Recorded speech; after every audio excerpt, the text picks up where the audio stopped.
Raleigh, North Carolina, three-term incumbent Rep. Robert Pittenger of North Carolina narrowly lost Tuesday to a Southern Baptist pastor in a GOP primary rematch focused on their evangelical Christian credentials and loyalty to President Donald Trump. 2 years ago, the Reverend Mark Harris of Charlotte's First Baptist Church lost by just 134 votes to Pittenger, a wealthy land developer. This time, Harris came out on top by a slightly wider margin, and Clarence Goins of Fayetteville finished third. Pittenger, the first incumbent congressman to lose this year, told supporters he called Harris and conceded. Harris, a former president of the Baptist State Convention in North Carolina, now must pivot toward a general election campaign against Iraq War veteran and Harvard graduate Dan McCready, who won Tuesday's Democratic nomination.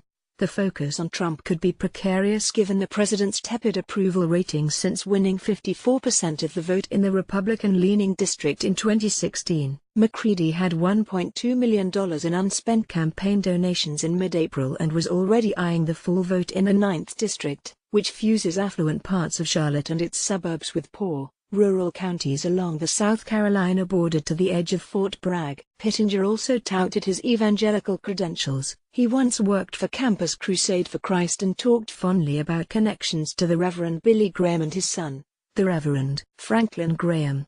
But Harris assailed Pittenger's vote for a March spending bill that ended a brief government shutdown, saying Pittenger wasn't working to get spending under control and sent Trump a bill the president criticized for its largesse. The measure beefed up military spending as Trump sought, but domestic spending demanded by Democrats grew, and the nation's $21 trillion debt is expected to increase. Pittenger said his voting record since getting elected in 2012 reflects a commitment to fiscal responsibility.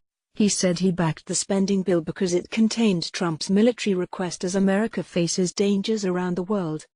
Pittenger tried to undermine Harris' full-throated support for Trump. One Pittenger campaign ad used a radio interview from March 2016, when Harris was supporting Ted Cruz in the North Carolina presidential primary, to suggest his rival wanted to stop Trump from being the presidential nominee. At the time, Pittenger was supporting Marco Rubio. Trump didn't endorse either candidate, but Pittenger got to bask in something like his glow when Vice President Mike Pence came to an April campaign rally. On Tuesday, Pittenger got the vote of Joe Jones, a 74-year-old management consultant, who said he believes the congressman would more regularly support Trump. "I like Trump, so I don't want to take an arrow out of Trump's quiver, so to speak, by electing Harris," Jones said. But Harris was the candidate of Ansel Overby, the 62-year-old CEO of a Gaston County Crisis Pregnancy Center, who steered voters to Harris outside a polling station. "I think he'll be a fiscal conservative," Overby said. "I think he's concerned with our national debt. I know he's pro-life. I know he's pro-family." Associated Press writer Tom Foreman Jr. in Charlotte, North Carolina, contributed to this report.